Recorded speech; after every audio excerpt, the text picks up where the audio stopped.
Buenas noches con todos, bienvenidos a esta primera sesión para lo que es ginecología. Qué gusto tenerlos conectados el día de hoy.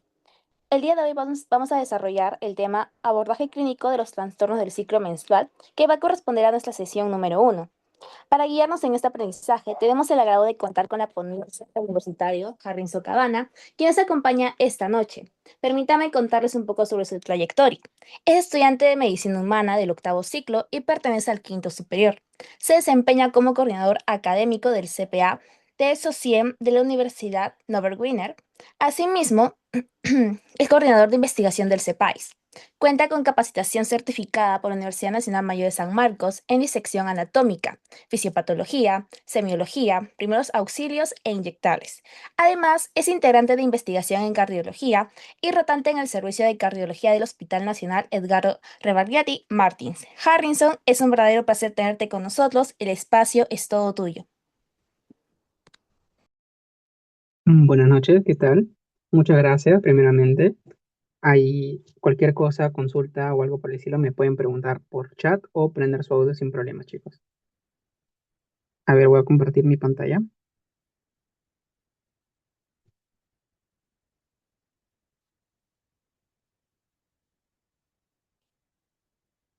¿Me confirman, por favor, si es que se ve mi pantalla, por favor?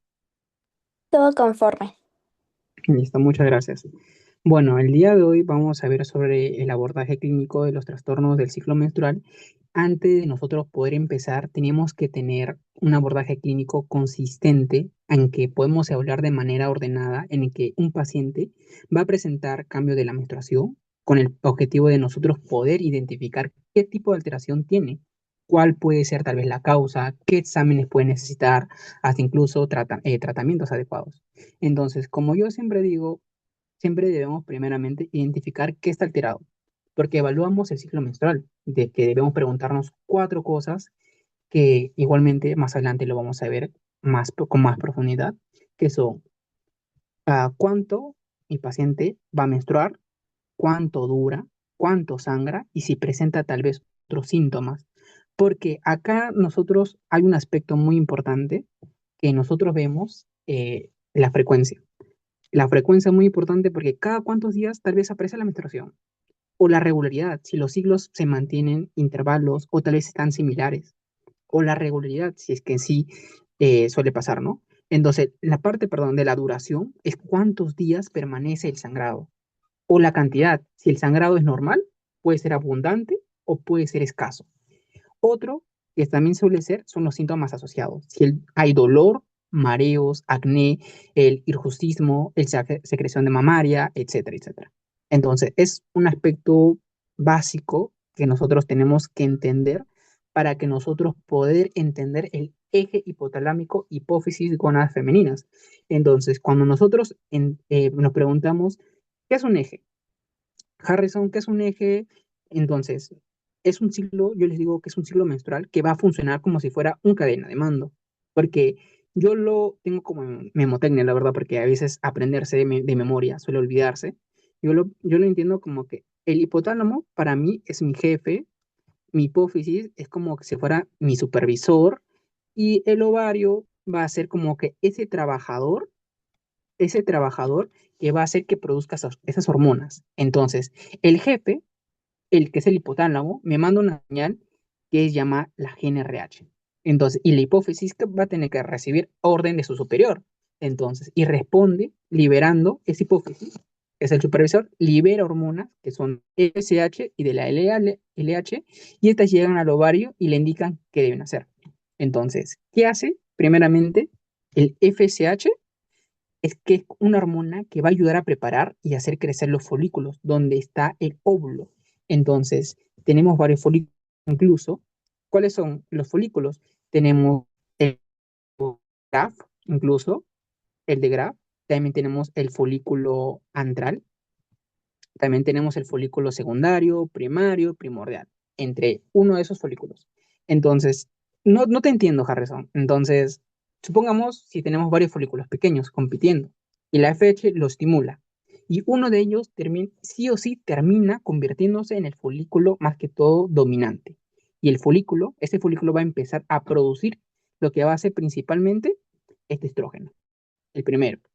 Ya, entonces, y la LH, cuando el folículo ya está suficientemente maduro, aparece un aumento importante, que viene a ser la LH. Entonces, eso comúnmente lo dicen llamado como el pico de LH, que provoca esa ovulación. Entonces, es como si la FSH prepara un óvulo durante varios días y la LH finalmente diera la orden. Ahora sí, sal. Entonces, eso hace que ocurra una ovulación. ¿Y qué pasa, Harrison, después de la ovulación? Que no entiendo.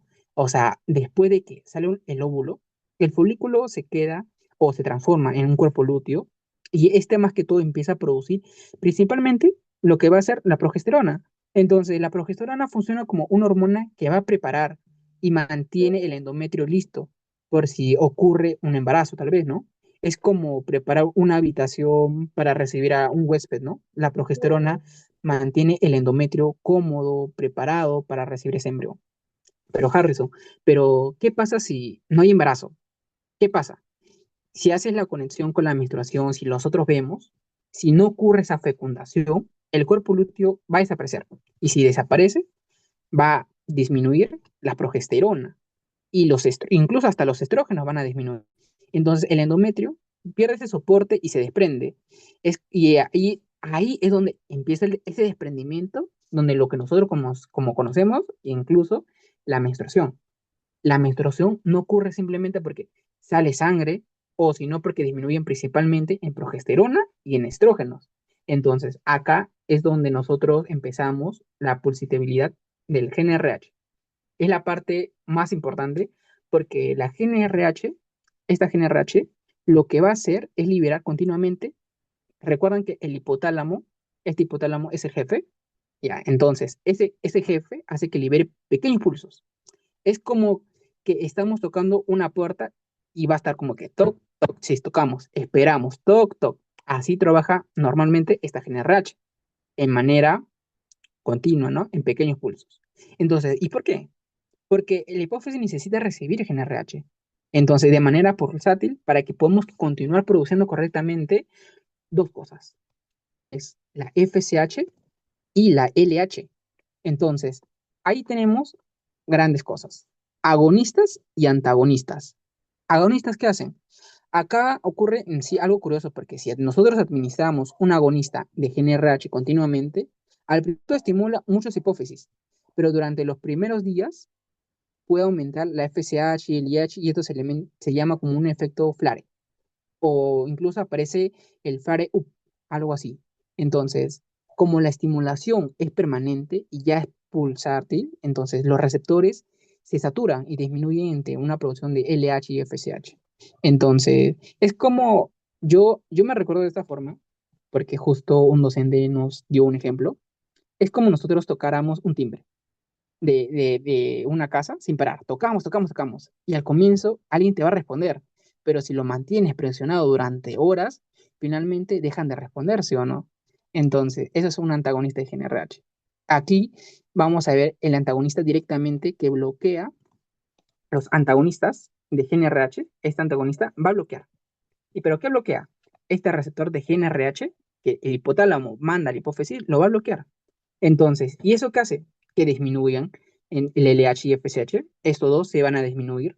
Entonces, aquí ni siquiera estamos tocando timbre, ¿ah? Como el anterior. Acá directamente bloqueamos el botón y chao. Entonces, como la prolactina, acá tiene algo particular. Normalmente está siendo más que todo frenada como si por la dopamina. Entonces, la dopamina es como un freno de mano. Yo lo tengo así. Es un freno de mano. Mientras que está actuando, mantiene controlada y la producción de la prolactina. Por eso yo digo, si hay dopamina, entonces si hay un aumento de dopamina, lo que va a provocar la prolactina va a estar disminuida. Pero si hay una disminución de la dopamina, va a haber la prolactina va a estar aumentada. Entonces, pero ¿qué pasa durante la lactancia, Harrison? Entonces, cuando una mujer amamanta la succión del bebé, y eso va a disminuir en un efecto inhibidor de la dopamina. Al quitar ese freno y aumentar la prolactina, es como nosotros podemos entender. Si el bebé ahorita succiona, va a haber una succión del bebé, ¿qué va a pasar? La dopamina disminuye. ¿Y qué pasa? La prolactina se va a aumentar. ¿Y eso qué produce? La secreción de leche. Es como quitar ese freno de un carro. Al retirar el freno de la dopamina y la prolactina puede incluso aumentar.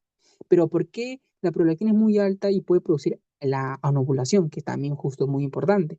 Porque la prolactina aumenta demasiado. También puede interferir como el eje hormonal reproductivo. Porque si la prolactina está elevada, en serio, si la prolactina está elevada, ¿qué va a disminuir? La GnRH. La GnRH disminuye. ¿Y qué más disminuye entre ellos? La FSH y la LH. ¿Y eso que provoca? Una alteración. ¿Pero alteración de qué? De la anovulación. Entonces, si disminuyen FSH y LH, el ovario recibe menos estímulos y puede producirse hasta correctamente la ovulación. Por eso hay una hiperprolactinemia y la anovulación. Por eso yo lo tengo como si un paciente. Tal vez si nosotros nos ponemos a pensar, un paciente con prolactina muy elevada puede consultar porque tiene menstruaciones incluso irregulares, ausencia tal vez de la menstruación, incluso dificultad hasta para poder quedar embarazada. Y algunos pacientes pueden presentar galactorrea, que es decir, si la salida de la leche sin estar necesariamente en un periodo de lactancia, ¿no? Entonces, si nosotros pasamos a los esteroides sexuales, acá vamos a ver los famosos andrógenos, que es el principal ejemplo que viene a ser, yo lo digo que son las famosas testosterona. Entonces, que acá los andrógenos están relacionados principalmente con las características sexuales masculinas, aunque también existe en la mujer, en menores cantidades, aunque no lo crean. Y eso lo vamos a ver más adelante, es en un síndrome que se llama el síndrome de Murris. Entonces, uno de los efectos incluso del desarrollo son caracteres sexuales masculinos, masa muscular, crecimiento de vello, líbido, participación de la espermatogénesis y todo ello. Pero no debemos pensar que la testosterona existe solamente en el hombre. Ya, como les comento, la mujer también produce pequeñas cantidades, principalmente en ovarios y glándulas suprarrenales. Entonces, ahora, veamos en el estrógeno. El estrógeno es fundamental para el aparato reproductor femenino, pero ¿cuáles son su principal? El estradiol. El estradiol. Entonces, durante el ciclo menstrual, los estrógenos ayudan principalmente que el endometrio va a crecer. Entonces, el útero va a estar preparando una cama como si fuera a recibir un posible embarazo. El estrógeno, más que todo, va a comenzar a hacer como crecer esa cama, ¿no? O sea, si es, si, como le decía, el estrógeno es como si fuera igual a una proliferación del endometrio, ¿no? Porque también participa en un desarrollo sexuales femeninos, mamarios y todo ello. En cambio, las progesteronas, ya es después de la ovulación, aparece principalmente lo que viene a ser la progesterona. Eso sí es producido por el cuerpo lúteo porque su mayor función de los progestágenos es terminar de preparar y estabilizar ese endometrio para que pueda producirse una implementación. Entonces, si el estrógeno es como los comento, si es que construye una cama, podríamos decir que la progesterona acomoda, la mantiene lisa hasta recibir el embrión, ¿no? Entonces, el estrógeno hace crecer el endometrio y la progesterona lo prepara y lo mantiene y ya. Ahí se entiende como que algo normal. Entonces, nosotros ahora, cuando hablamos de ciclo menstrual normal y sus alteraciones, acá, antes de hablar de los trastornos, incluso tenemos que recordar como una menstruación normal, un ciclo menstrual que suele aproximadamente durar 28 días, aunque puede variar algunos días incluso. Y el sangrado generalmente dura entre 3 a 7 días, la cantidad de sangre perdida, pero no debería ser excesiva incluso. Entonces, cualquier alteración que se pueda ocurrir básicamente en tres cosas, como les comenté al principio, que viene a ser la frecuencia, la duración y la cantidad de sangrado, ¿no? Primeramente, donde yo digo la menorrea. La menorrea es cuando hay una ausencia de la regla. Entonces, es como si un paciente me dice, doctor, hace varios meses no me viene la regla. Eso es amenorrea. Pero antes de nosotros pensar en una enfermedad, en una mujer de edad fértil siempre, debemos descartar primero un embarazo. Aunque no lo crean, siempre descartar un embarazo, sea quien sea, entonces se descarta un embarazo. Entonces, si nosotros hablamos de una hipomenorrea, acá yo me recuerdo bastante porque es hipo y hiper. Siempre yo me recuerdo por eso. Hipo menos hiper más. Entonces, hipomenorrea es porque viene poquito. Viene poquito ¿qué? Menstruación. O sea, la hipomenorrea es como que la menstruación sí aparece, pero la cantidad de sangre es como que lo menor de lo habitual. Por ejemplo, si una paciente antes utilizaba tal vez entre 4 o 5 toallas al día, pero ahora prácticamente solo mancha una o dos. El sangrado es muy escaso, la verdad. Entonces, es como si fuera una hipoglucemia, poca glucosa, ¿sí o no? Entonces, una hipomenorrea, poco sangrado. Hipermenorrea, ahora, aquí ocurre lo contrario. Como le dije, hiper, demasiado. Va a haber demasiado sangre. Acá presenta una cantidad de sangrado mayor de lo normal.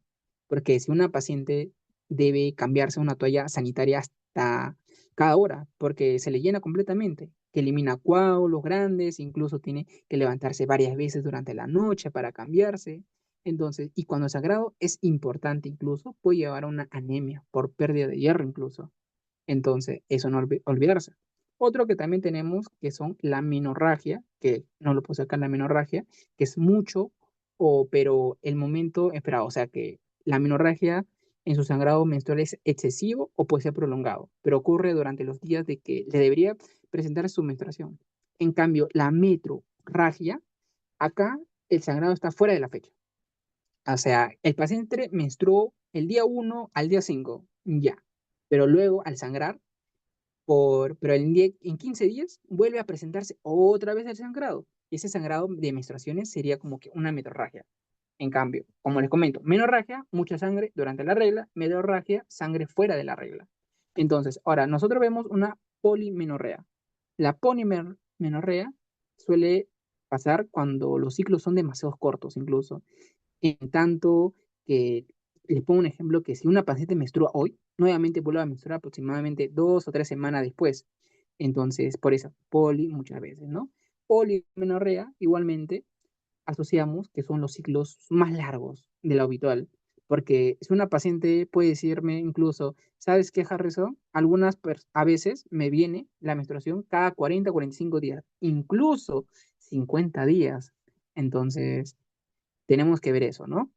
Entonces, podemos, como les comenté, polimenorrea viene como que muy seguido, oligomenorrea demora demasiado al venir. Entonces, si el paciente entra a consulta le preguntamos su menstruación, siempre, como les dije, cada cuánto le viene, si es muy seguido, muy espaciado, no viene, o sea, para nosotros asegurar, ¿no? Su frecuencia. Otro, ¿qué tiempo sangras? Ver su duración, si su sangrado es excesivamente prolongado o si tal vez puede haber una forma parte de sangrado menstrual abundante. ¿Cuánto sangra? Tal vez. Es ver esa cantidad. Si es poco, es mucho. Porque si es poco, una hipomenorrea. Pero si es mucho, una hipermenorrea. Entonces, eso tenemos que tener como que un poco en claro. Ahora, nosotros vamos ahora a las fases del ciclo de la menstruación. El ciclo menstrual tiene dos grandes protagonistas, ¿ah? Que es el ovario y el útero, ¿no? Porque mientras que el ovario prepara y libera el óvulo, el útero va a preparar el endometrio por si tal vez ocurre, tal vez, ¿no? Un embarazo. Entonces, eso vamos a dividirlo como fase folicular, fase lútea, incluso la ovulación. Entonces, si la fase folicular es preparar a ese óvulo, comienza desde el primer día de la menstruación y llega aproximadamente hasta la ovulación. Entonces, la FSH va a estimular ese crecimiento de varios folículos de ovario, pero en sí normalmente uno de ellos se vuelve como que dominante y ese folículo dominante empieza a producir algo muy importante, mm, que es el famoso estradiol, le dicen estradiol hasta incluso el E2. Entonces, mientras que el folículo crece, produce cada vez el estrógeno. Pero, ¿qué hace ese estrógeno en el útero? A veces hay preguntas como que yo también pregunté, ¿qué hace ese estrógeno en el útero? Porque el estrógeno hace que ese endometrio vuelva a crecer después de la menstruación. Es como si después de la menstruación del útero quedó prácticamente con ese terreno vacío, ¿no? Que el estrógeno empieza a reconstruir ese terreno, empieza a construir. Entonces, para nosotros entender, es que FSH, esta FSH va a haber un crecimiento folicular y ese crecimiento folicular va a producir lo que son los estrógenos y ese estrógeno va a haber un crecimiento del endometrio. Entonces, pero qué pasa cuando el estrógeno aumenta, pucha, demasiado, ¿no? Entonces, aquí vemos que el folículo dominante ya está maduro. produce una cantidad elevada de estrógeno y ese estrógeno elevado provoca un cambio de retroalimentación que aparece como el famoso pico, ese pico, ¿no? Ese pico de la LH. Entonces, ahora la parte de la ovulación, esta parte de la ovulación sale como un óvulo, o sea, la ovulación ocurre aproximadamente como hacia la mitad de los ciclos de una mujer, ciclo entre 22, 28 días, pero en la pico de la LH, o sea, después de ese pico de la LH, aproximadamente unas 24, 36 horas después ocurre una liberación. ¿Liberación de cuál? Del ovocito porque la FSH ayuda como que a prepararlo y la LH da la orden de salida y eso suele quedarse muy bien, ¿no? Entonces, ahora, la fase lútea, ¿cómo es la fase lútea? Que es como preparar el útero para un posible tal vez embarazo porque el folículo que liberó el óvulo no desaparece inmediatamente, sino que se transforma en una estructura llamada como el cuerpo lúteo. Entonces, si el cuerpo lúteo ¿qué produce principalmente? La progesterona, y la progesterona se convierte en una hormona más predominante en la segunda mitad del ciclo. Entonces, ¿y qué hace la progesterona? Entonces, acá es donde vemos la fase, más que todo la fase secretora, donde va a transformar el endometrio y prepara para recibir un posible embrión. Como si el estrógeno construyó la habitación, la progesterona ahora equipa todo y deja lista para recibir al huésped. Entonces, ¿pero qué pasa si es que no hay embarazo tal vez? Entonces, si no ocurre fecundación ni embarazo, el cuerpo lúteo comienza más que todo a degenerar. Entonces, ¿qué va a disminuir? Disminuye la progesterona, el estrógeno, y al caer en sí estas hormonas, el endometrio va a perder ese soporte hormonal que se lo mantenía, ¿no? Entonces, ¿pero qué pasa si sí hay embarazo, Harrison? Ah, ya. Si sí hay embarazo, ocurre que el embrión produce el famoso HCG, que son las gonadotropinas coriónicas humanas, que mantiene vivo el cuerpo lúteo durante las primeras semanas. Entonces, ¿el cuerpo lúteo continúa produciendo progesterona? Sí, para poder evitar el endometrio ser desprendida. Entonces, sin embarazo, cae la progesterona y la menstruación con embarazo y la HCG mantiene ese cuerpo lúteo y la progesterona lo que sea va a hacer continuar. ¿Me entienden? Entonces, ahora, ahí, excelente, Harrison. Esto es la parte primordial, yo creo yo, la verdad.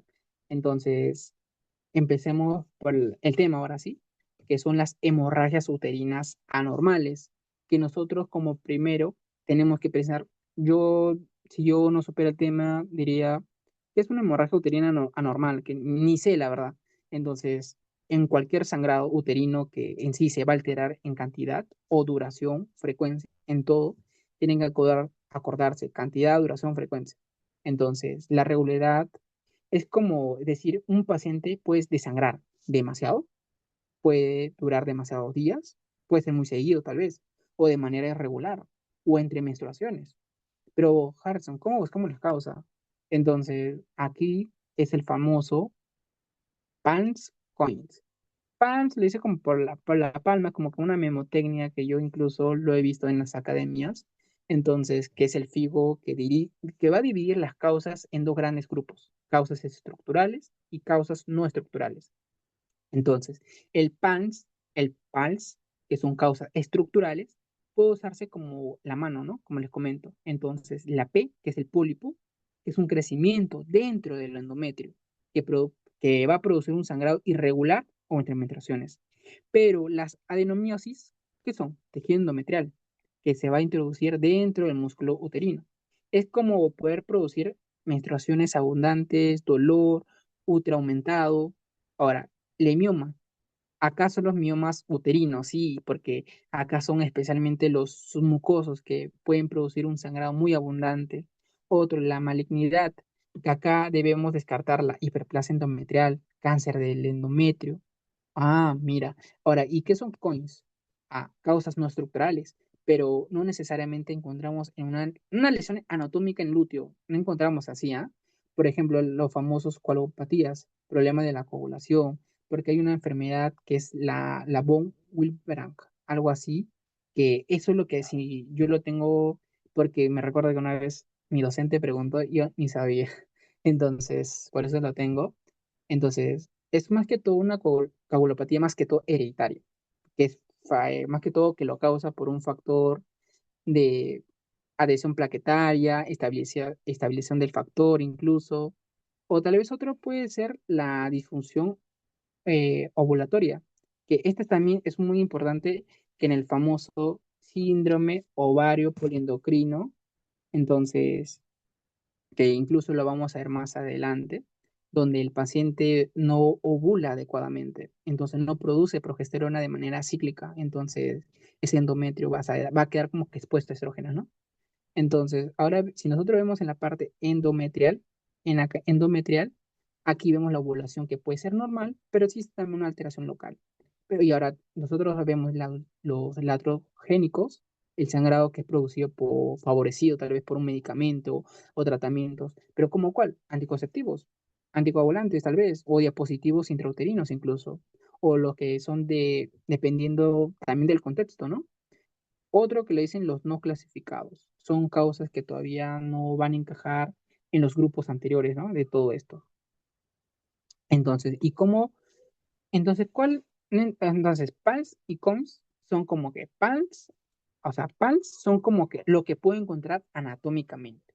COINS es lo que funciona mal sin necesariamente encontrar también tal vez una masa, ¿no? Pero ¿qué hacemos tal vez clínicamente? Es que antes de un paciente con sangrado uterino normal, primero debemos saber si está estable hemodinámicamente y descartar incluso embarazo, que incluso eso vamos a ver en amenorreas, porque hay amenorrea primaria, amenorrea secundaria. Entonces, evaluar la historia clínica, el examen físico, el hemograma, prueba de embarazo, hasta la ecografía transvaginal. A ver, acá. Entonces, si nosotros nos ponemos a pensar, dependiendo si pasamos a una biopsia endometrial, entonces la biopsia sí especialmente muy importante porque en mujeres de 45 años o con más sangrado uterino normal, también en menores hasta incluso de 45 años, porque existen estos factores que de riesgo como la hiperplasia endometrial, como la anovulación persistente. Entonces, si nosotros nos ponemos a pensar, si un paciente con 32 años con síndrome de ovario poliendocrino, que es metabólico poliendocrino, con obesidad, menstruaciones cada 2 o 3 meses, que ahora presenta un sangrado abundante y irregular, aquí, si nosotros nos ponemos a pensar, ¿en qué grupo PANS o COI pensaríamos?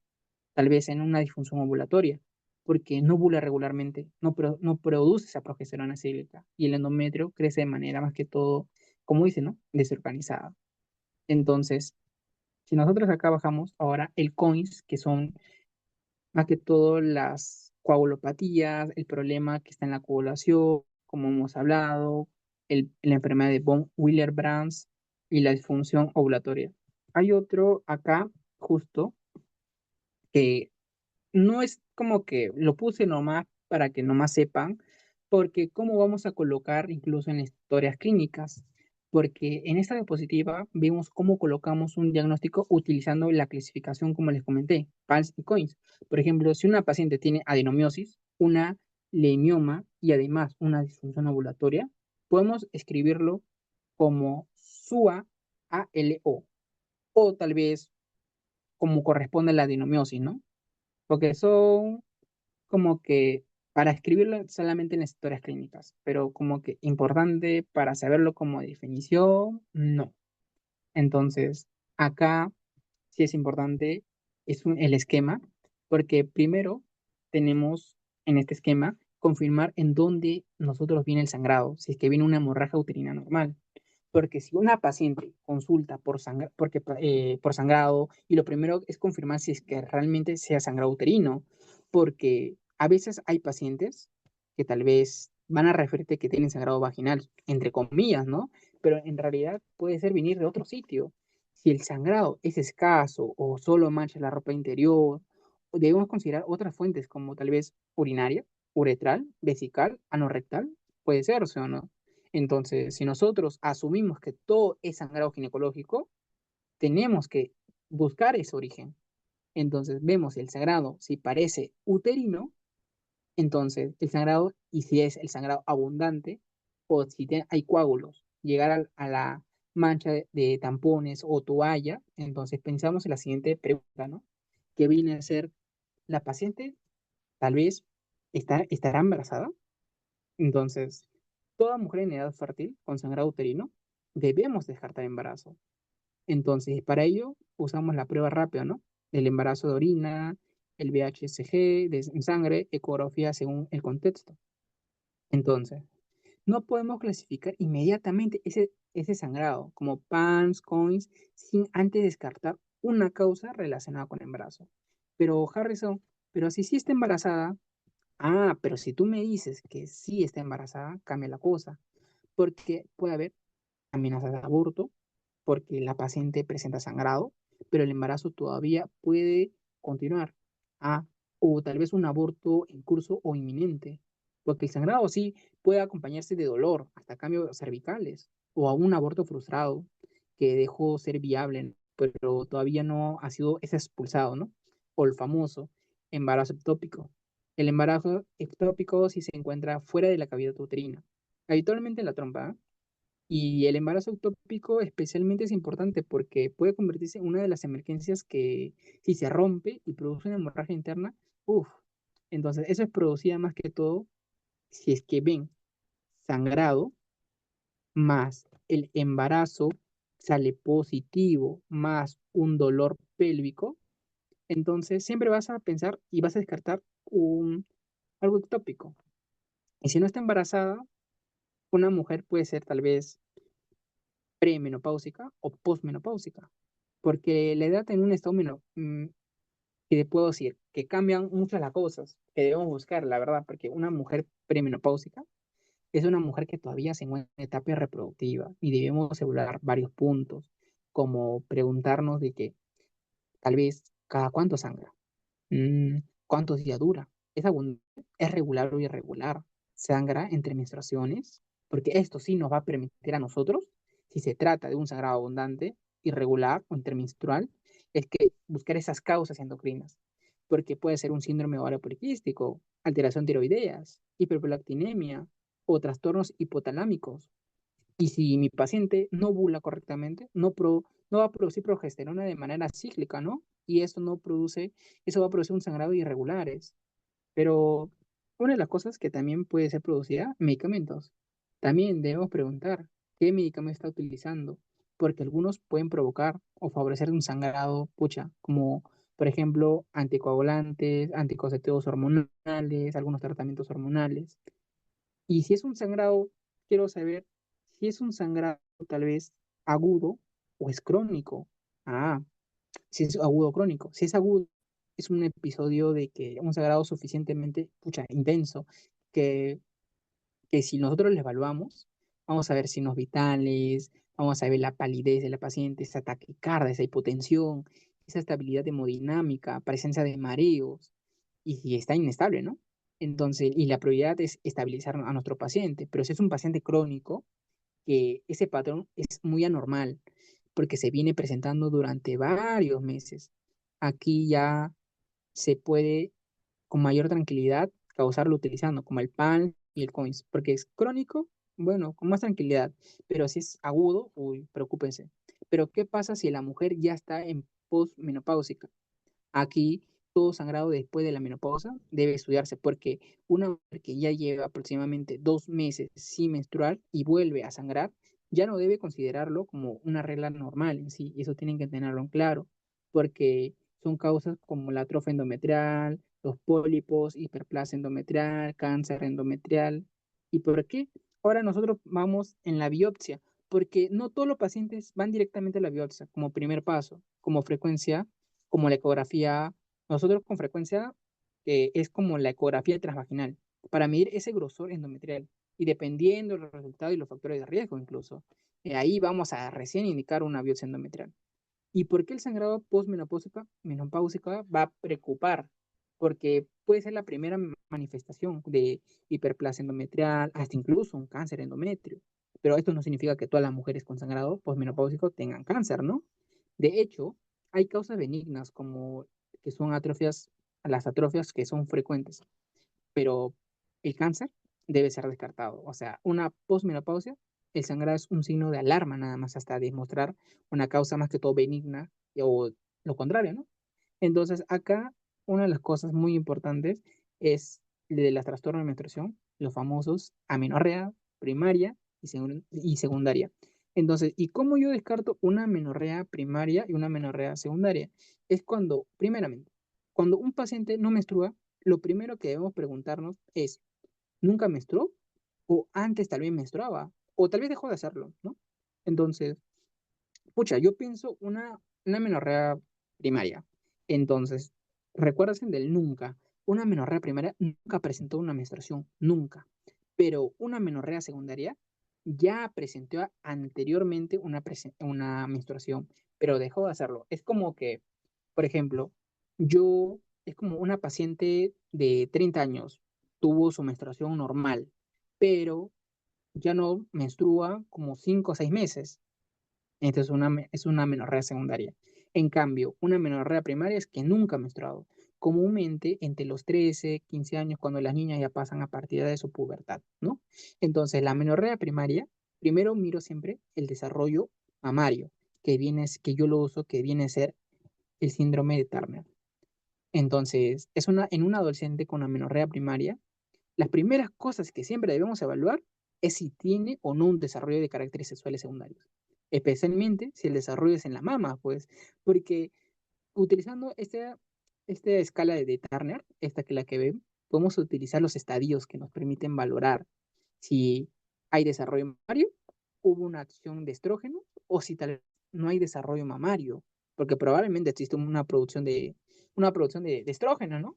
Pero si tiene mamas desarrolladas, si sí tiene mamas desarrolladas, entonces puede señalar en que el paciente nunca ha menstruado, pero sí tiene ese desarrollo mamario, va a haber una producción de estrógenos.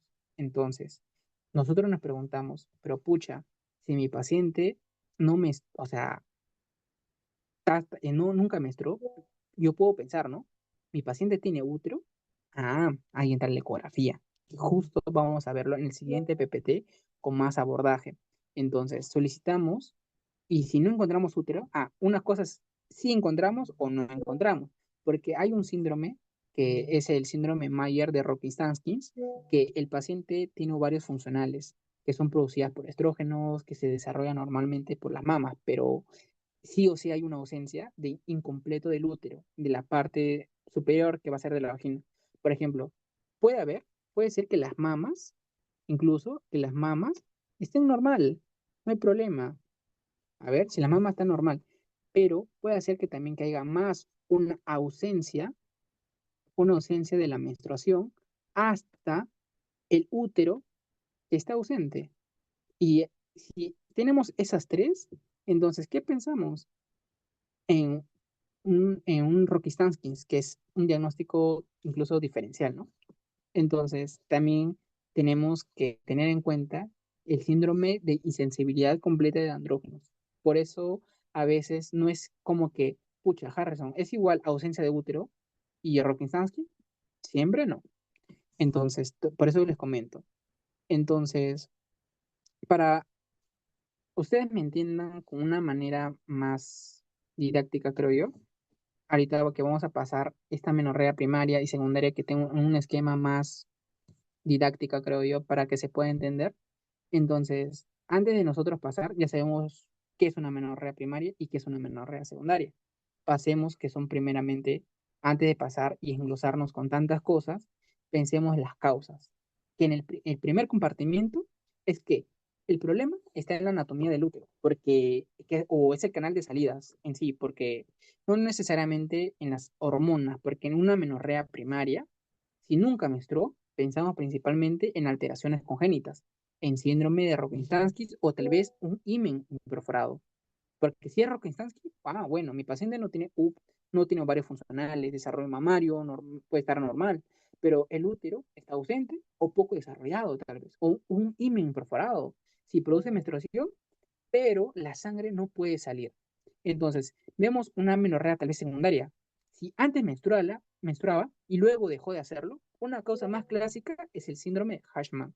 Entonces, que aparecen adherencias dentro del útero que disminuye y van a impedir ese sangrado menstrual. Entonces, ovarios. ¿Por qué? Yo les comento estas causas porque vamos a hablarlo en el esquema. Porque aquí el problema está en el ovario, que no produce bien hormonas o no ovula adecuadamente como debería ser.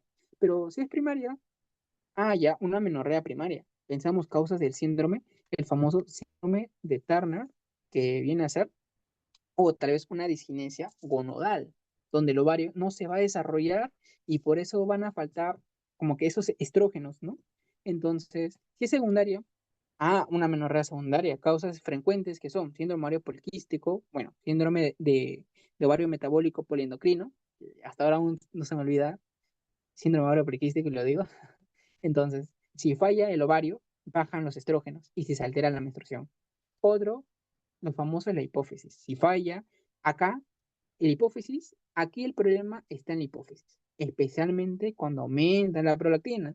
Recuerden que hablamos del hipotálamo, que es el jefe, y el jefe manda a su supervisor el hipófisis, la hipófisis manda a sus trabajadores, ¿no? Entonces, primaria o secundaria, las causas siempre van a ser hiperprolactinemia o puede ser prolactino más. Incluso hasta algunas infecciones, ¿ah? Y eso sí, yo lo he visto en pacientes, en gineco, o la doctora, y por eso le comento. Entonces, para que usted entienda, si nosotros hablamos amenorrea más galactorrea, nos hace pensar una prolactina tal es alta. Recuerden eso.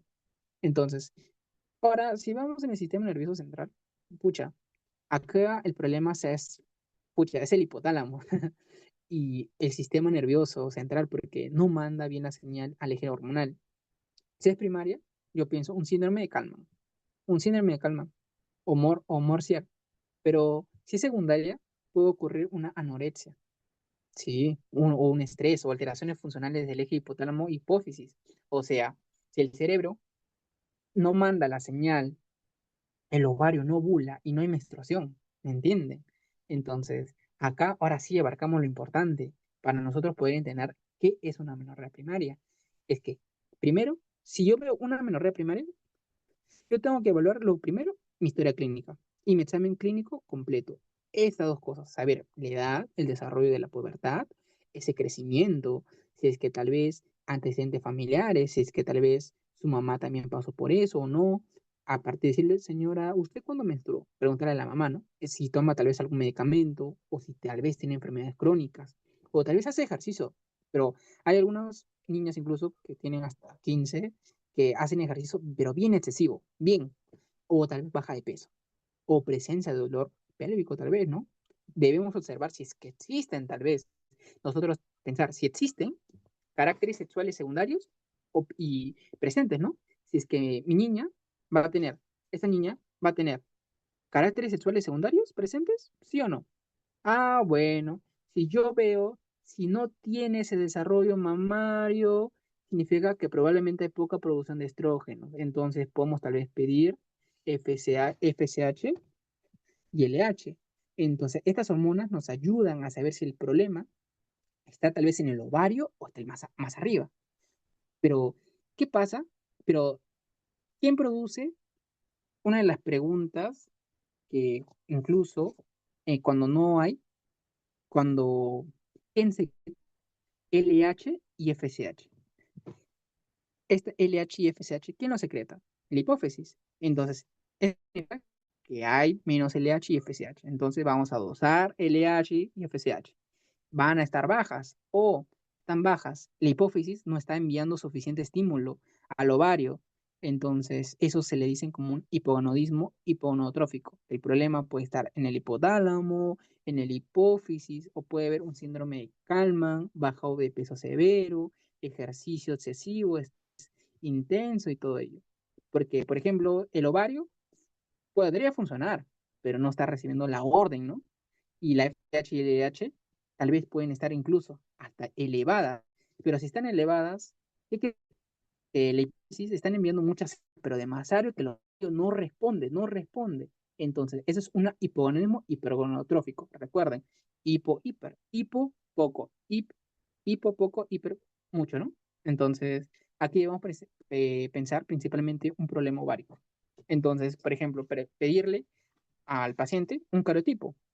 El cariotipo son dos cosas importantes, porque este cariotipo me va a hacer pensar en simplemente dos cosas. Que primero, que sea un 45X0, un síndrome tal, que estas pacientes pueden presentar una discinesia gonadal, ovarios de cinta, que le dicen también, o baja producción de estrógenos, o hay una ausencia o pobre desarrollo mamario y una menorrea secundaria, ¿no? Otro, el cariotipo XX. Entonces podemos ver que una insuficiencia ovárica primaria, pensar genéticamente, ¿no? 46XX, que son, que puede ser por sus ovarios que no funcionan adecuadamente, entonces estrógenos bajos, FSH alta y puede haber hasta incluso la menorrea. Entonces, nosotros nos ponemos a pensar. Entonces, acá, la primera causa, la primera causa de la menorrea primaria, tenemos el síndrome de Turner, que este síndrome de Turner, como les dije, va a ser 45X0, que suele ser incluso la más frecuente. Como segunda causa va a ser otro síndrome, el síndrome como lo hablamos hace rato, Rokitansky, o también le dicen como agenesia mulleriana. Si mi paciente no tiene conducto de Müller, pues no va a tener, este paciente no, pucha, no va a tener ni útero, no va a tener ni trompas, ni cervix, ni cuello, nada. Otro, tercera causa, no tan frecuente, pero sí hay, y esto es un síndrome que, pucha, nunca he visto, pero ese día de que llegó a la consulta con la doctora, me sorprendí porque yo ni me lo sabía a partir de ese día, que es el síndrome de Murris, que es un síndrome que es de resistencia a andrógenos o, como le dicen, ¿no? Feminación testicular o resistencia a andrógenos y cosas así. O sea, es como decir que si un individuo de 46, si un individuo de 46 XY, que es un varón cromosómicamente, ¿no? Es un varón cromosómicamente, pero tiene un fenotipo de mujer. O sea, ¿cómo le explico? Era una mujer, pero tenía ¿cómo se llama? Esos cromosomas de varón, pero era mujer. Entonces llega a consulta esa paciente diciéndole a la doctora, ya era una joven, pero tenía 18 años, no vino con su mamá, vino sola. Entonces, pero nunca había ido a un ginecólogo porque nunca le había venido la menstruación. Ya tenía 18 años, le daba pena ir a un médico. Entonces, por primera vez tenía amenorrea primaria, porque ya tiene 18 años y nunca ha tenido, ¿cómo se llama? Esa menstruación.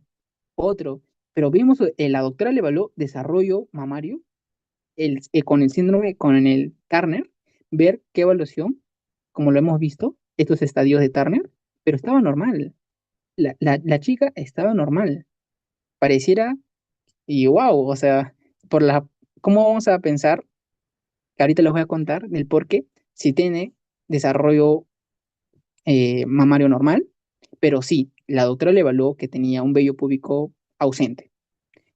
¿Cómo se llama? Como que no les haría esos vellos púbicos y bueno, siempre cuando nosotros pensamos síndrome de Murris, pensar como que lo dicen, vagina corta. ¿Por qué? La paciente venía porque la doctora le dijo, ausencia, no, doctora, no menstruo desde pequeña, nunca estuve en una menstruación y siempre que tengo relaciones con mi pareja, me duele demasiado. Entonces, eso es una de las cosas. Y otro que ella también comentó, que no le salen los vellos púbicos, que no le crecen y todas esas cosas. Entonces, evaluamos y vimos que la paciente tenía síndrome de Murris. Entonces, algo no es muy común, muy difícil de verlo, muy difícil, porque no todas las mujeres suelen pasar eso. Entonces, como yo digo, ¿no? Entonces, es un individuo de 46XY, que es un varón cromosómicamente, pero tiene un fenotipo de mujer, porque tiene resistencia a los andrógenos y caracteres sexuales muchas veces de mujeres. Entonces, ¿qué ha sido la vida de la chica? Porque imagínate, has tenido una vida 18 años y eres mujer y que te enteres que tienes cromosómicamente y eres varón, pues te pones a pensar muchas cosas, ¿no? Entonces, es una de las cosas. ¿Y qué pasa si sí Si tiene mi paciente caracteres sexuales secundarios, sí tiene presente, o sea, sí tiene. Ah, bueno, voy a hacer una ecografía, entonces, o una resonancia pelviana, que también, y ver si es que mi paciente tal vez tiene útero o tal vez no tiene útero. Tenemos que pensar eso. Si el útero está presente, ahora tenemos el paciente que tiene un desarrollo mamario, tiene estrógenos, tiene útero, pero nunca menstruó. Entonces, ¿qué debemos pensar? Yo digo, ¿existe alguna obstrucción que pueda impedir que esa sangre salga, esa obstrucción de salida, algo que obstruya? Entonces, puede ser un himen imperforado o un tabique vaginal transverso, porque la menstruación se produce, pero la sangre se queda como que retenida y al presentarse puede ser amenorrea primaria, dolor abdominal cíclico, sensación de masa pélvica y todo ello. O tabique, como les comento, tabique vaginal transverso, que la paciente puede menstruar interminentemente, pero la sangre no encuentra esa vía de salida. Como ven esta imagen, si los sí, a veces está como que un himen puede ser un himen imperforado o un tabique vaginal transverso, que no deja salir como que esa sangre, ¿no? Entonces, si nosotros pensamos amenorrea primaria, dolor cíclico, pensar siempre en una obstrucción de tracto de salida. Pero pucha, ya evalué todo eso, pero mira, si es una obstrucción de salida, si sí, himen imperforado y tabique vaginal transverso. Pero si no, no es una obstrucción de salida, es por las nueces o no es una amenorrea primaria, es una amenorrea secundaria, ya no es primaria. Entonces, vemos si mi paciente ahora si no tiene útero, no tiene útero. Entonces, si no tiene útero, vamos a tener que sacar los famosos, como dicen, cariotipos. Entonces, que es 45XX y 45, o bueno, 46XY. Si es 45XX, ajonesia mulleriana, o como también lo dicen, el síndrome de Rokitansky, no hay útero, falta de vagina y todo ello. Entonces, estas pacientes, si los estrógenos pueden estar normales, pero el desarrollo mamario normal, pero ausencia incluso puede haber del útero, como les comento, ¿no? Entonces, eso es una menorrea primaria, chicos. Y un cariotipo de 45, 46XY, acá, que viene a ser el síndrome de la inestabilidad completo, que viene a ser el de los andrógenos, donde la paciente tiene cromosomas XY, pero sus tejidos no corresponden, o sea, no responden adecuadamente a los andrógenos, ¿no? Como puede ser desarrollo mamacente, genitales externos femeninos, ausencia de útero, vagina corta y todo ello. Y eso es una menorrea primaria. Entonces, eso, como les comenté, todo esto es una menorrea primaria. Ahora, pasemos a una menorrea secundaria, que también hice otro esquema, que primero, esto es un poco más corto, porque siempre comúnmente suele haber incluso hasta en niños más, pero en la menorrea secundaria sí o sí, es en adultas, siempre, pero siempre descarten eh, embarazo. Así te llegue una hermanita que va a la iglesia y te diga no, y así venga vestida de hermana y todo, y te diga no, es que yo no tengo relaciones, no, igualmente. Y te diga que no viene la menstruación, siempre descarta embarazo. Si no te vas a llevar cosas, como te puedo decir, muy legales, y entonces no te va a gustar eso. Entonces, empecemos que la TSH y la prolactina. Entonces, una menorrea secundaria, después de descartar del embarazo, como hemos dicho, evaluamos principalmente la TSH y la prolactina. Porque si esta TSH y la TSH está elevada, ¿qué pensamos? En un hipotiroidismo. Vamos a pensar en este hipotiroidismo, porque es una alteración tiroidea, puede interferir como un ciclo menstrual, pero producir también amenorrea. Si la prolactina tal vez está elevada, pensamos una hiperprolactinemia. Entonces, la prolactina alta, ¿qué va a disminuir? La GnRH. Por lo tanto, ¿qué van a bajar? Acá sí o sí va a bajar la FSH hasta la LH, porque puede producirse por anovulación. Pero si la TSH y la prolactina están normales, bueno, vamos a pedir una prueba de progesterona, porque damos progesterona durante algunos días, y luego vemos si es que retirarla si aparece aún el sangrado, ¿no? Pero si la prueba de la progesterona es positiva, después de retirar la progesterona, el paciente sangra. Entonces, eso significa que si él tiene estrógenos, el endometrio puede responder, el tracto de salida está permeable, entonces puede ser el problema ser la anovulación. Un ejemplo muy clásico que suele ser el síndrome ovario metabólico poliendocrino. Si tiene estrógeno, pero no ovula adecuadamente y por eso no produce progesterona y de forma cíclica, ahí está. Pero si la prueba de la progesterona sale negativa, entonces le doy progesterona y le retiro y no sangra, ¿no? Entre comillas, ¿no? Entonces lo que yo puedo decir. Entonces hay dos posibilidades, que haya falta de estrógenos o tal vez que haya un problema en el endometrio o en el tracto de salida. Una de dos. Entonces, en esa prueba de estrógeno y la progesterona, pucha, me sale positiva. Ay, ay, ay. Eso significa que el útero y el tracto de salida, pucha, funcionan, pero el paciente no estaba produciendo suficiente estrógeno.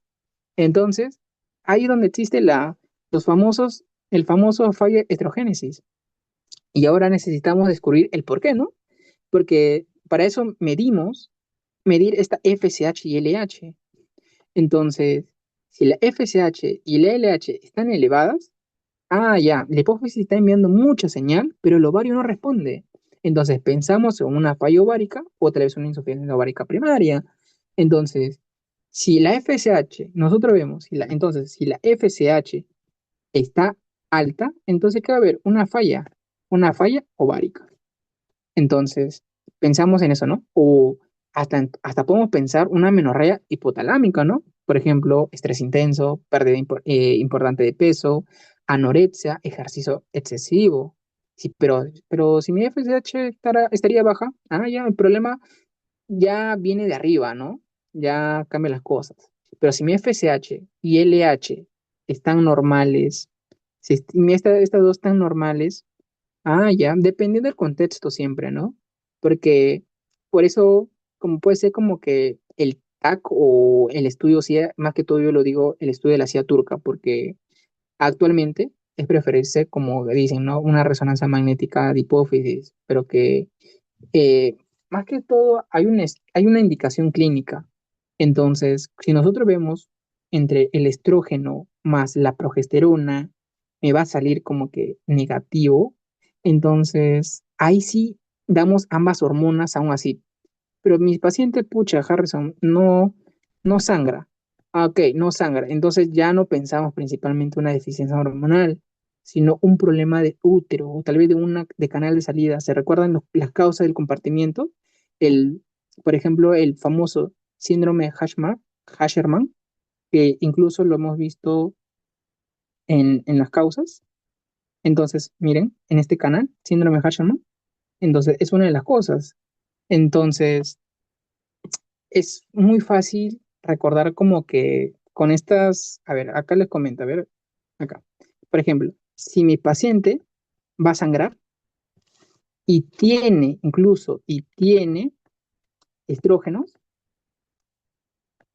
entonces probablemente esté en una anovulación, probablemente, ¿no?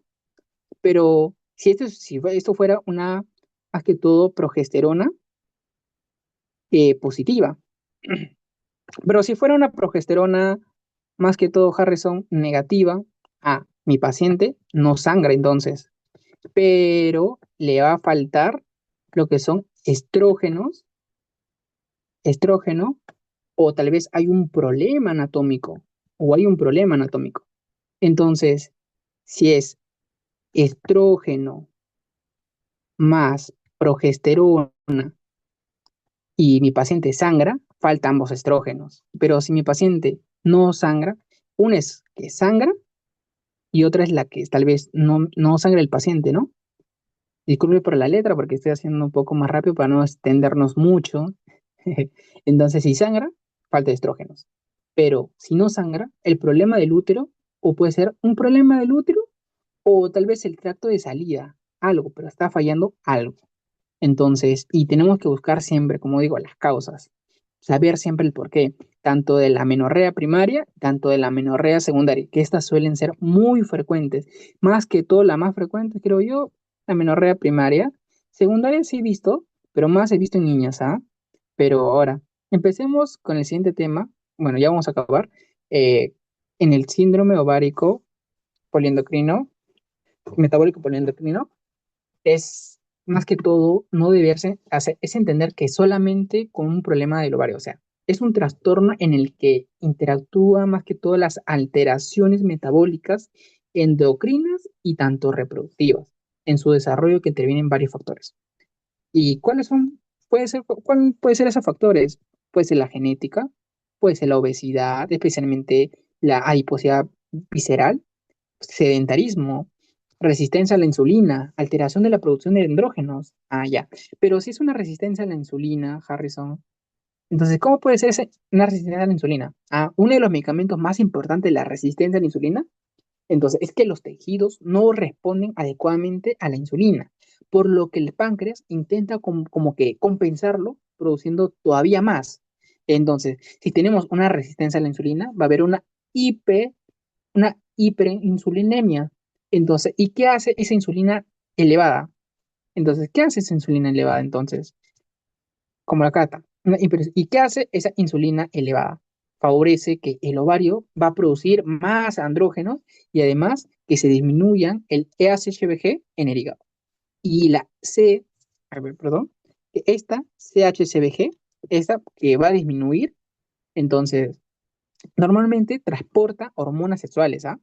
Porque si disminuye esta CHBG, lo que va a producir es que hay un aumento de los andrógenos que estén libres. Entonces, para que ustedes me entiendan, si el síndrome ovario metabólico poliendocrino y la hiperinsulemia favorece que tengamos más andrógenos circulantes y más que todo disponibles, ¿no? Pero ¿qué pasa si la GnRH y la LH? ¿Qué pasa con esta GnRH, LH y FSH? ¿Qué pasa? Ah, hay muchos pacientes que dicen que una alteración es muy dinámica, como habíamos comentado arriba, en el eje hipotálago, hiposalámico o en el ovario. Puede existir una liberación más rápida de GnRH, favoreciendo relativamente, se podría decir, la secreción de LH sobre FSH. Si la LH actúa sobre las células del TECA, ¿qué va a estimular? La producción de los andrógenos. Entonces, vuelves a llegar al mismo punto. Entonces, si nosotros vemos, si tenemos lo que es un aumento de LH más una hiperinsulinemia, entonces, ¿qué va a producir todos estos dos? Que hay un aumento de la producción de los andrógenos. Va a haber un exceso de andrógenos también, pues, como lo dicen. Y no todos los pacientes con síndrome ovárico metabólico poliendocrino tienen necesariamente relación con LH y FSH. Eso ténganlo claro. No todo necesariamente. Y van a estar elevadas.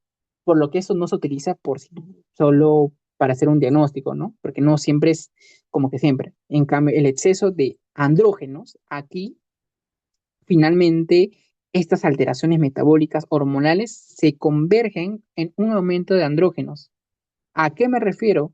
Es que se explica como manifestaciones como el famoso hirsutismo, el fitosonismo, que es un aumento de vello terminal en zonas dependientes de andrógenos, ¿no? Entonces puede ser también el acné, la alopecia androgénica y también puede aparecer hasta incluso la acantosis nigrans. Acá Nigrans.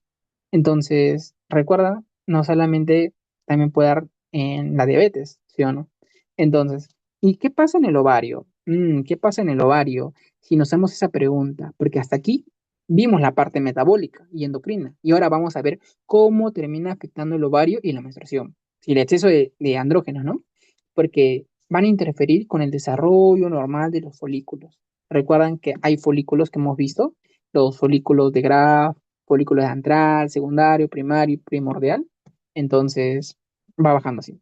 Entonces, cuando hay una detección o alteración de maduración folicular, es como si pudiera, a ver, para que me entiendan, los folículos pueden tal vez empezar a crecer, empiezan a crecer, pero muchos no consiguen completar adecuadamente su maduración hasta llegar a la ovulación recién. Por eso aparecen múltiples folículos pequeños, pero tengan en cuenta que la presencia de ovarios con morfología poliquística es por ecografía. por sí sola no significa que, pucha, necesariamente es una mujer que tenga ese síndrome, ¿no? Entonces, eso tengan en cuenta. ¿Y por qué aparece la ovulación? ¿Y por qué produce esta ovulación? Entonces, porque si el folículo no completa adecuadamente su maduración, ¿no? Ah, es porque no se produce la ovulación de manera regular, porque tenemos una anovulación o una disfunción ovulatoria, como también es, y aquí sí conectamos directamente con este tema, ¿no? De trastorno de la menstruación, porque esta anovulación es una de las razones principales porque estos pacientes presentan menstruaciones irregulares. Pueden presentar ciclos muy largos, oligomenorrea, amenorrea, sangrados irregulares. ¿Y qué pasa con la progesterona? Entonces, ya.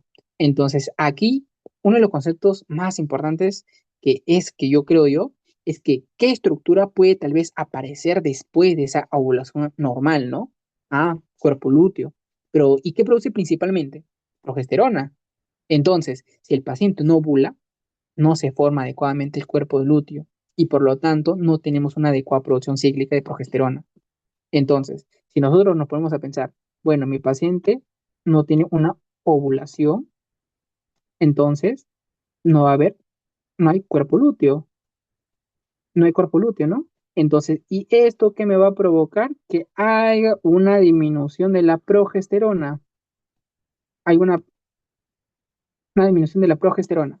Entonces, entonces, ¿por qué puede haber, tal vez, nosotros nos ponemos a pensar, ¿por qué puede haber como, ese, puede haber esa subfertilidad? Porque si una paciente no libera un ovocito regularmente, ¿no? Disminuyen las oportunidades de fecundación. Eso se puede decir. Entonces, pasemos acá. ¿Por qué aparecen sangrados, esos sangrados tan irregulares, tal vez, ¿no? Porque como existe una producción cíclica, más que todo adecuada de progesterona, el endometrio puede permanecer durante periodos prolongados bajos estímulos o puede estar estrogénico sin adecuada oposición de progesterona, porque esto se conoce más que todo como el estrógeno sin oposición. Eso tengan en cuenta que es de estrógeno sin oposición. Entonces, el estrógeno hace crecer el endometrio. Normalmente después de la ovulación aparece la progesterona, se transforma y se organiza en el endometrio. Pero si no ovulamos, la falta de la progesterona, entonces ese endometrio continúa creciendo, pero ¿cómo crece? De manera desorganizada, pero va a seguir creciendo. Entonces, ¿por qué sangre de manera irregular? Entonces, pucha, no entiendo. ¿Por qué sangre de manera irregular, Harrison? Llega un momento en que ese endometrio, chicos, se vuelve muy inestable. Y al estar inestable, empieza a descompensarse de manera regular y por eso no podemos tener el sangrado por disfunción ovulatoria hasta ciclos irregulares. Es como si una paciente puede pasar 2 meses sin menstruar. ¿Para ustedes es normal? Si una paciente puede pasar 2 meses sin menstruar y posteriormente presenta un sangrado prolongado o abundante incluso. Ah, y esto vamos conectando como el SUA, bueno, como lo dicen, ¿no? O con un sangrado uterino normal por disfunción ovulatoria. A veces a mí se me queda lo que es el famoso SUA, que bueno, es algo que se escribe más que toda una historia clínica en la parte de ginecología, más rápida. Entonces, ¿y por qué aumenta el riesgo endometrial? Tal vez, ¿no? ¿Por qué puede aumentar ese riesgo endometrial? Tal vez porque las consecuencias a largo plazo debes como que remarcar una de las cosas muy importantes, lo que viene a ser la anovulación, la anovulación que puede ser incluso crónica, que puede disminuir hasta la progesterona, que puede ser cíclica, el estrógeno, que sin oposición puede ser hasta estimulación persistente del endometrio, hasta hiperplasia endometrial, y eso provoca mayor riesgo de cáncer endometrial. Pero tenemos una de las cosas importantes. Esto no quiere decir que mi paciente, si yo tengo un paciente con síndrome de ovario metabólico poleendocrino, vaya a desarrollar cáncer. Ojo, tengan cuidado, porque lo que significa que la anovulación crónica y la exposición prolongada del endometrio a estrógeno sin adecuada oposición, porque no todos pueden tener ese cáncer que podemos pensar. Entonces, pero sí aumenta un gran riesgo. Pero, ¿y los medicamentos, Harrison, que aparecen tal vez como, por ejemplo, que habíamos visto al principio, como la metformina? Ya, pero la metformina actúa también principalmente sobre el componente metabólico, más que todo mejorando la sensibilidad a la insulina, porque puede ser que particularmente pues sea útil cuando exista una alteración metabólica, hasta incluso los anticonceptivos, chicos, porque si hay anticonceptivos hormonales combinados que ayudan a regular esos ciclos, disminuir hiperandrogenismo y proteger el endometrio frente a la estimulación estrogénica prolongada. Ojo, algunos, pero esos no te estoy diciendo que, pucha, sí o sí son los anticonceptivos hormonales combinados. Ojo, no. Por eso se tiene que evaluar. Otro, la espironolactona. Tiene un efecto antihidrogénico, si mal no me equivoco, sí. Es un efecto antiandrogénico, pero y puede utilizarse como manifestaciones como el hirsutismo, porque requiere una anticoncepción más adecuada cuando existe una posibilidad tal vez de embarazo, ¿no? O tal vez tenemos que pensar si el paciente desea también el embarazo, ¿no? Porque el objetivo cambia, pues, ¿no? Si es que buscamos recuperar tal vez la ovulación. Entonces, bueno, yo había leído unas guías internacionales disponibles, que era el letrozol, que se consideraba como generalmente la primera o- opción farmacológica para inducción de ovulación en mujeres. Pero bueno, aún no acabo la verdad en leer todo, porque son muchas cosas, pero aún estamos viendo todo eso incluso con mi doctora, porque aún estamos en dudas. Y una de las cosas, son los criterios de, de Rotterdam, que para nosotros diagnosticar, chicos, estos criterios de Rotterdam, por lo menos tenemos que requieren dos o tres criterios, después de excluir las otras causas. Primero, puede ser la alteración ovulatoria, que ya nos faltan dos PPTs nomás, chicos. Alteración ovulatoria, como la oligomenorrea, menorrea o anovulación. O tal vez la hiperandrogenismo clínico, o puede ser el acné o bioquímico. Otro, que puede ser la morfología ovárica, poliquística, en ecografía incluso. No necesariamente tiene que cumplir pucha los D, ¿no? O puede ser el tratamiento, que primero el estilo de vida. En todas las pacientes, la base del tratamiento son las modificaciones del estilo de vida, chicos. Siempre. Especialmente cuando existe sobrepeso, la obesidad o la alteración metabólica. Siempre incluyen alimentación saludable, ejercicio y control de peso. Porque mayormente cuando vienen a pacientes, siempre vienen pacientes obesas y siempre se le dice, no solamente en la parte ginecológica, ojo, también se le dice en la parte, en todas las especialidades, mejor dicho, no existe una no o sí, todas las especialidades te dicen, por favor, bajar de peso, por favor. Y pero cuando son adultos mayores, bueno, mandamos a geriatría porque depende de qué hospitales, tienen sus programas de adulto mayor donde hacen ejercicios los adultos mayores, hacen esos ejercicios adecuadamente para ellos, ¿no? Y vemos es que tal vez mi paciente sí desea embarazo, pues, ¿no? Y si sí desea embarazo, pucha, debemos favorecer la ovulación. Como primera opción, la letrozol, la sí, porque generalmente considerando la primera línea para inducción de ovulación, porque después de considerarse otras alternativas como citrato, clomifeno o puede ser la gonadotropina, la FSH, porque son pacientes seleccionadas y aquí se responden, ¿no? Y recuerden que el letrozol, no se va a utilizar como que, pucha, solamente cuando mi paciente es obesa, porque actualmente suele como que preferirse como primera opción porque se debe como que inducir una ovulación en muchos pacientes, pero con este síndrome más que todo. Pero si mi paciente, si no desea el embarazo, si no busca el embarazo y nuestro objetivo es regular solamente ese ciclo, controlar el androgenismo y poder proteger el endometrio, bueno, anticonceptivos puede ser hormonales combinados, pero como le digo, depende, no es como que decirte pucha a todos, porque la nueva guía lanzó que no todos, en cambio, la anterior sí, pues, ¿no? Entonces, ayudan a regular incluso la menstruación, disminuir la hiperadrogenismo, proteger el endometrio, la metformina. Se utiliza principalmente cuando existe resistencia a la insulina, ¿no? Prediabetes, diabetes o alteración metabólicas. O no es simplemente como que mejorar la diabetes, tiene un papel metabólico más amplio, como los progestágenos que pueden utilizarse como para proteger en sí el endometrio en mujeres concíclicos muy espaciados o una nebulosa más que todo prolongada, ¿no? Entonces, con todo lo que hemos visto, chicos, entonces el diagnóstico se va a realizar como que se realiza como criterio de Rotterdam, porque necesitamos dos o tres, ¿no? Alteración de ovulación, porque nosotros en todas las pacientes que debemos trabajar en el estilo de vida, si es que vemos si desea el embarazo, buscamos inducir la ovulación, siendo el letrozol una de las principales opciones. Eso no se olvida. Y pero si no me desea el embarazo, utilizamos, como les comenté, anticonceptivos, pero depende. Para nada más regular el ciclo, pero depende. Entonces, eso sería todo. Muchas gracias. Igualmente, si tienen alguna pregunta o duda, no duden en comentarme o algo por el estilo.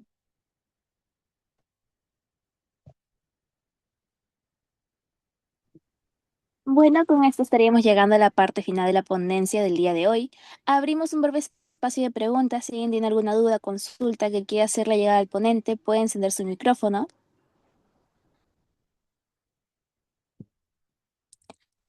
Ok, de parte de todo el comité queremos agradecer enormemente al universitario Harrison Cabana por tremenda ponencia, por su tiempo y por compartir todos estos conocimientos prácticos con nosotros. Ha estado excelente. Agradecemos también a todos los asistentes por conectarse y participar activamente. No se olviden de completar su post-test y estar atentos a nuestras redes para las siguientes actividades. Que tengan una excelente noche y nos vemos en la próxima sesión. Muchas gracias.